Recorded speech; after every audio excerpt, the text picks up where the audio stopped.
मित्रों, वेद की एक प्रार्थना है, सत्या मनसों में अस्तु, मेरी कामना पूरी हो।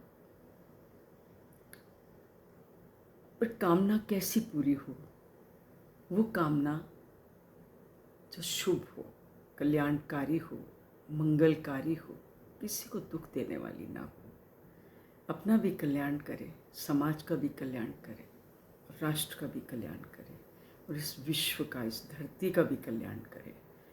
ऐसी कामना ऋषियों ने कहा कि पूरी हो मेरी कामना। क्योंकि ऋषि इच्छाओं को, कामनाओं को बहुत नेचुरल मानते थे, क्योंकि ये तो एक आत्मा का लक्षण है, इच्छा करना। ज्ञान, इच्छा, द्वेष, प्रयत्न, सुख और दुख, ये 6 लक्षण आत्मा के हैं।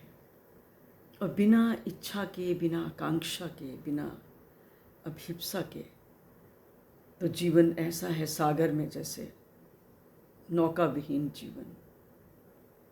कहाँ जाना है, किधर जाना है, मालूम नहीं।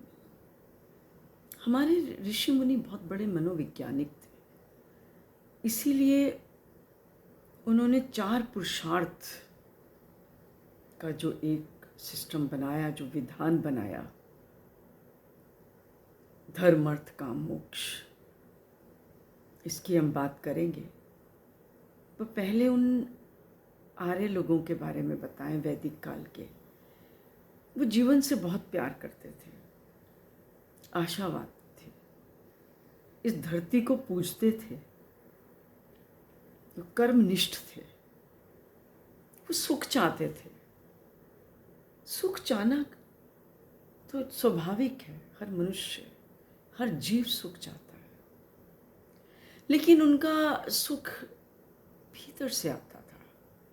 वो इस धरती को ही स्वर्ग बनाना चाहते थे। ये नहीं कि उस लोक के लिए इस धरती को निग्लेक्ट किया जाए, इसकी अवहेलना हो। और उनका जो सुख था वो भीतर से आता था, आत्मा से, चित्त से। और वो खोने का उनको डर नहीं होता था, because it used to come from within. उन्होंने खुद को, अपना परिवार, वो खुद इसीलिए स्वर्ग बना के रखा था। और वो कर्मनिष्ठ थे। स्वर्ग कैसे? श्रम से, पुरुषार्थ से, जो कि धर्म, अर्थ, काम, मोक्ष में, अर्थ में, धर्म में भी, हर में पुरुषार्थ जो चाहिए। क्योंकि श्रम विहीन मनुष्य को तो ईश्वर भी लाइक नहीं करता, उसका भी आशीर्वाद उसको नहीं मिलता। जो कर्मनिष्ठ लोग थे और श्रम और कर्म के कोलाहल में से ही उन्होंने सिद्धियां प्राप्त की थी। कर्म को वो पूजा मानते थे। तो ये पुरुषार्थ का यही मतलब है कि चारों, अगर अर्थ और काम भी नेचुरल है, because this was a noble and creative force, हमारे ऋषियों ने माना। और अर्थ भी, अर्थविहीन देश वीर्य विहीन है। शासन कैसे चलेगा, सुशासन कैसे चलेगा बिना अर्थ के, बिना इकोनॉमी के? तो धन, ऐश्वर्य, इसकी हमेशा हमारे ऋषियों ने चाहा कि खूब। सोने की चिड़िया तभी तो कहलाती थी क्योंकि उन्होंने बेहिसाब धन कमाया और इस राष्ट्र को कहाँ से कहाँ ले गए। हमारी एक वो प्रार्थना है ना, अथर्ववेद की, जो वेद भगवान, वेद माता से कहते हैं, प्रार्थना करते हैं, उसकी स्तुति करते हैं। स्तुता मया वरदा वेद माता प्रचोदयंतम पावमानी द्विजानाम आयु प्राणम पशु कीर्तिम प्रजाम पशुम कीर्तिम द्रविणम मह्यम दत्वा ब्रह्मलोकम ब्रह्मवर्चसम ब्रह्मलोकम। इसमें 8 इच्छाएं, डिजायर्स, 8 आकांक्षाओं की बात की है। वेद भगवान कहते हैं कि हे वेद माता, वेदों की माता, वेदों की जननी, मैं आपकी स्तुति करता हूँ। और स्तुति में क्या मांगता हूँ? क्यों? आप द्विजों को पवित्र करने वाली हैं और पवित्र करना कितना, पवित्रता भीतर की कितना आवश्यक है, क्योंकि एक शार्प तलवार ही काट सकती है, एक शुद्ध जल की संजीवनी बन सकता है, शुद्ध हवा ही स्वास्थ्य का लाभ दे सकती है। तो शुद्धता तो जीवन में चाहिए। द्विज मतलब जिनका दूसरा जन्म हुआ, जिनका उपनयन संस्कार हो जाता था, को द्विज बोला जाता था। तो हमें क्या चाहिए? आयु, प्राण, यानी कि लॉन्जिविटी, प्राण, वाइटैलिटी चाहिए, शक्ति चाहिए, आयु, प्राण, और हमें इसके साथ ही हमें प्राणम पशुम कीर्तिम द्रविणम, पशु मतलब हमें घर दूध दही की नदियां बहती हों, और धन भी चाहिए। और प्रजाम का क्या मतलब है इसमें? प्रोजनी, हमें पुत्र पौत्र पुत्रियां चाहिए।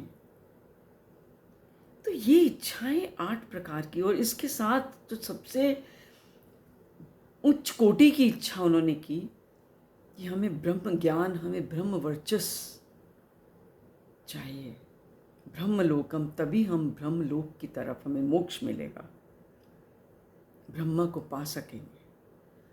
तो कितनी पवित्र इच्छाएं थी, लेकिन वो पवित्र तभी थी। आज हम क्या है कि इच्छाएं तो करते हैं, लेकिन हम उसके साथ धर्म नहीं जोड़ते, सद्भावना नहीं होती, कल्याण नहीं होता।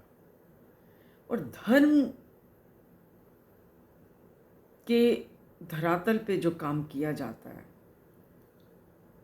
धर्म को आधार बना के, अगर हम ये अर्थ और काम जो बीच में दिए गए हैं पाएं, तो हमारा जीवन सचमुच मोक्ष को प्राप्त करेगा। और यही जो है, और ये जो कामनाएं आती कहाँ से हैं, मन के किस स्तर से आती हैं, ये हमें सोचना होगा।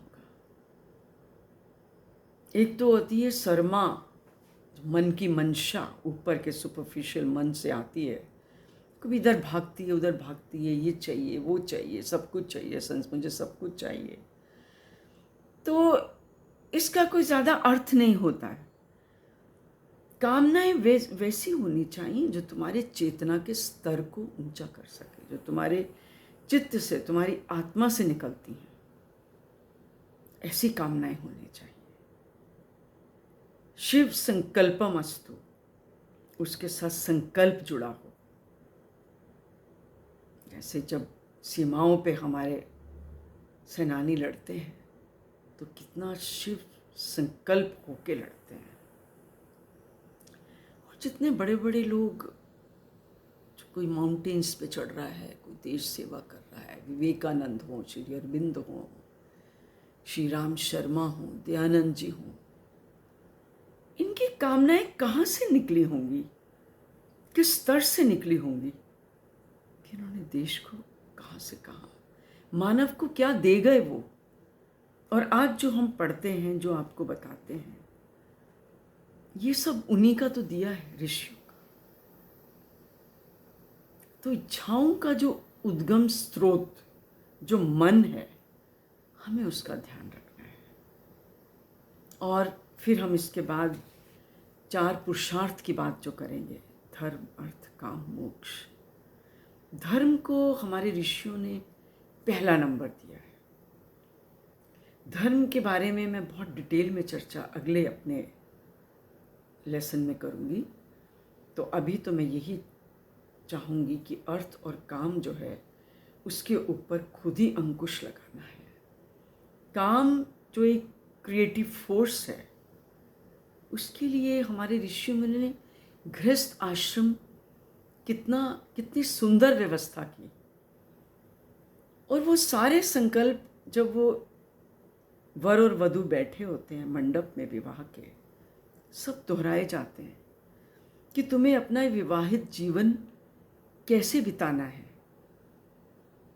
एक दूसरे के प्रति निष्ठावान रहना है, और इधर उधर भटकना नहीं। तो वो भी सन्यास की तरह ही है। वो भी एक, क्योंकि गृहस्थ आश्रम के साथ सारे आश्रम जुड़े हैं।